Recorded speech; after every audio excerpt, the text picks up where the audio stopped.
Welcome to WikiPodcast.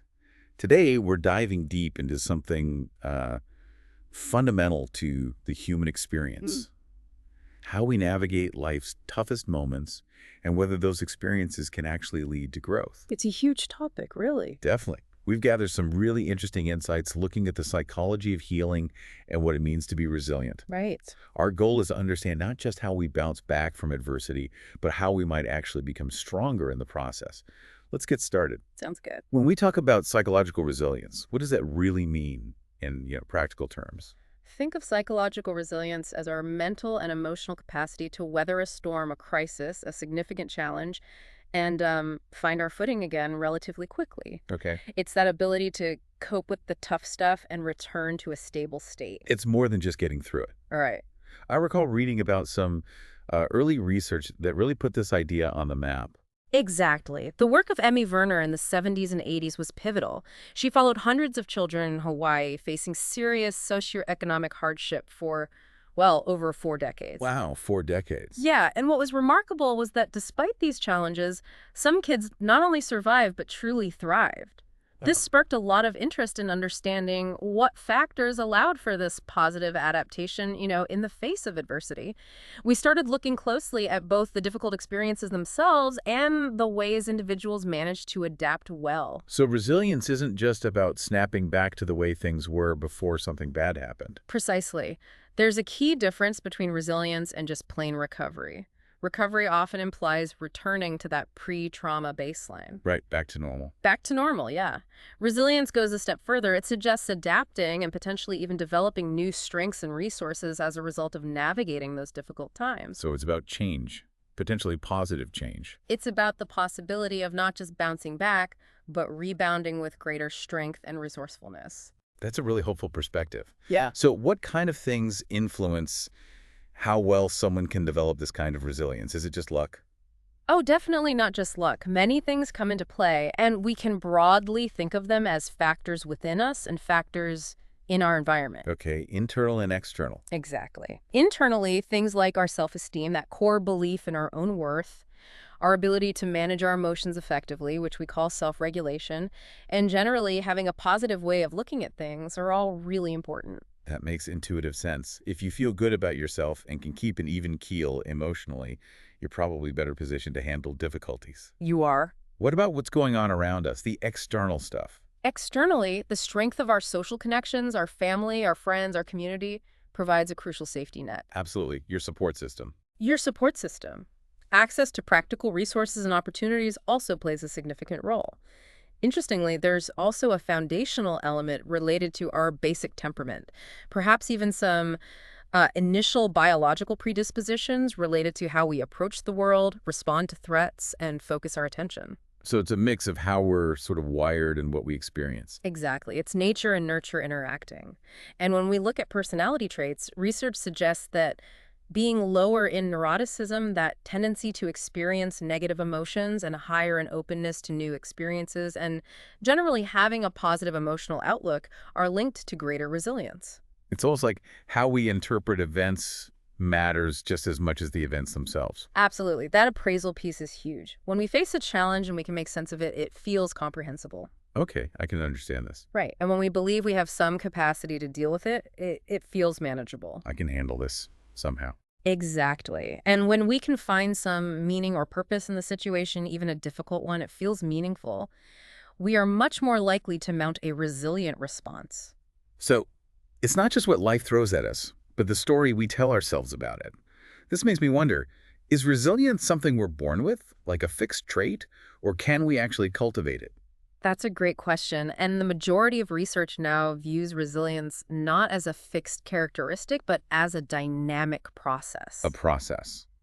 How so? It's how we interact with our environment and actively engage in behaviors and thought patterns that protect our well-being when things get tough. It's something that can fluctuate. Can you give me a concrete example of what that process might look like? Sure. Imagine someone faces a significant disappointment, like losing a job.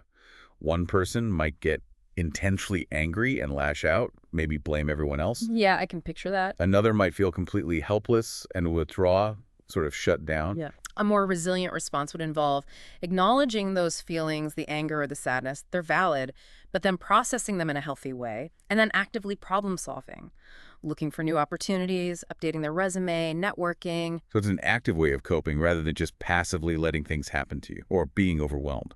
Precisely.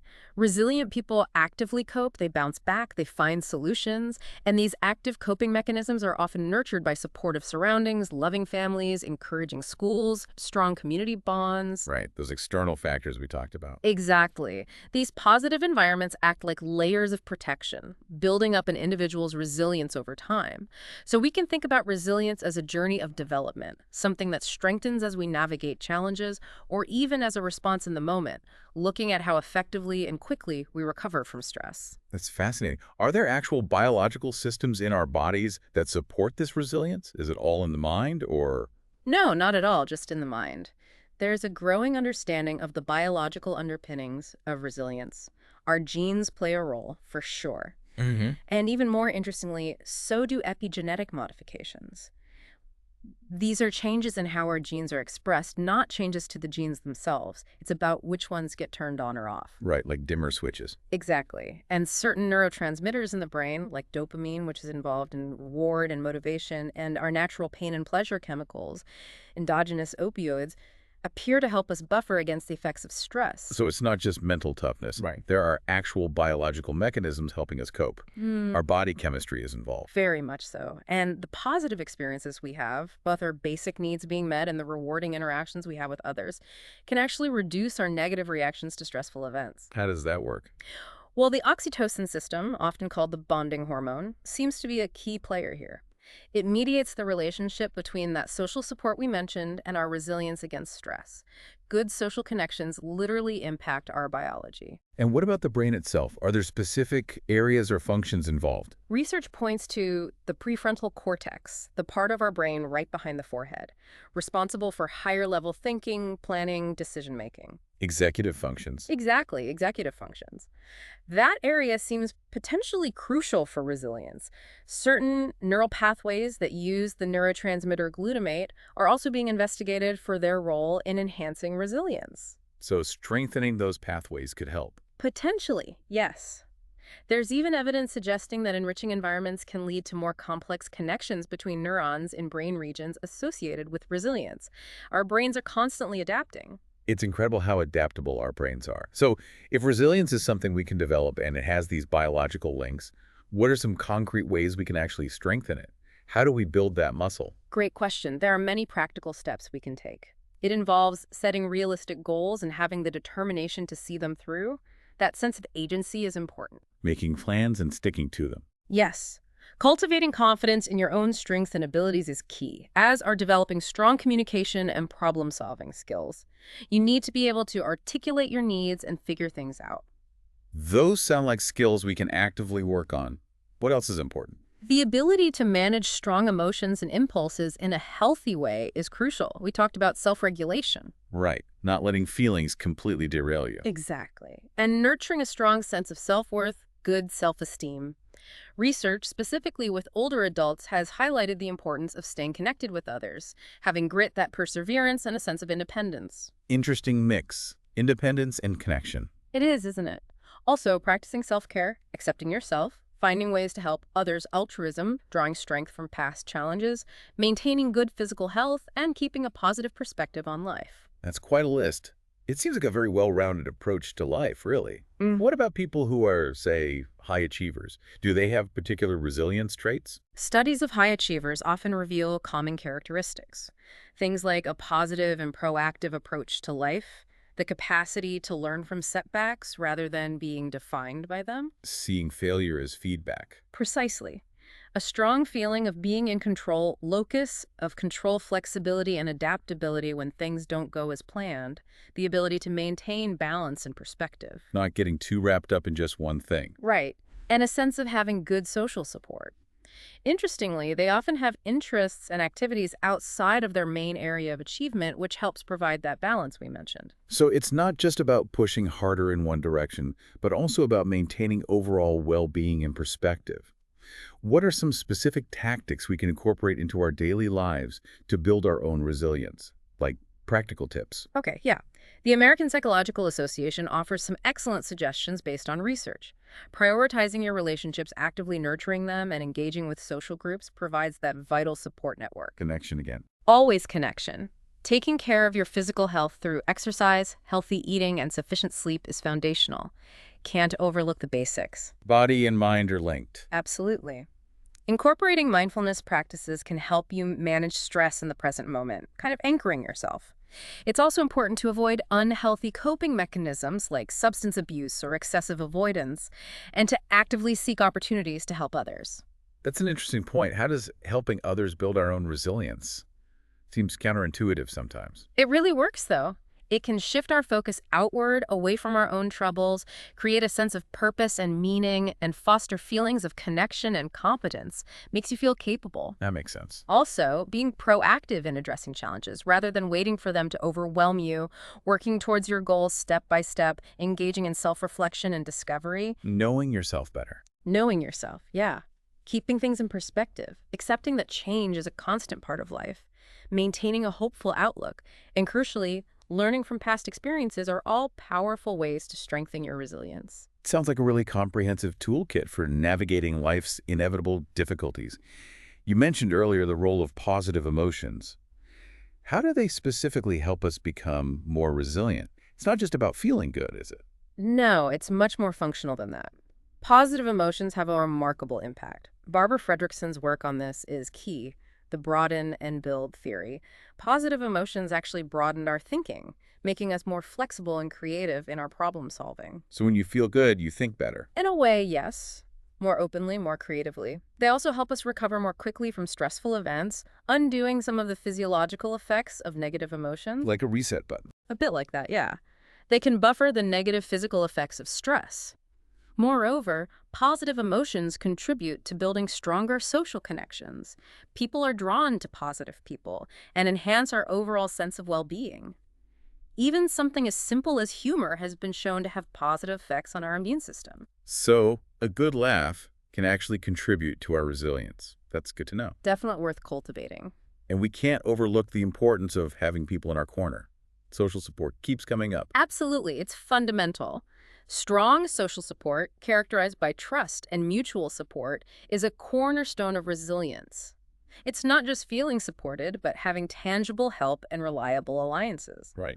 Research in various high-stress fields, like the military or first responders, consistently shows that strong unit cohesion and peer support are powerful predictors of resilience in the face of intense adversity. Knowing someone has your back makes a huge difference. It really underscores that we're social creatures and that our connections are vital for our well-being, especially when things get tough.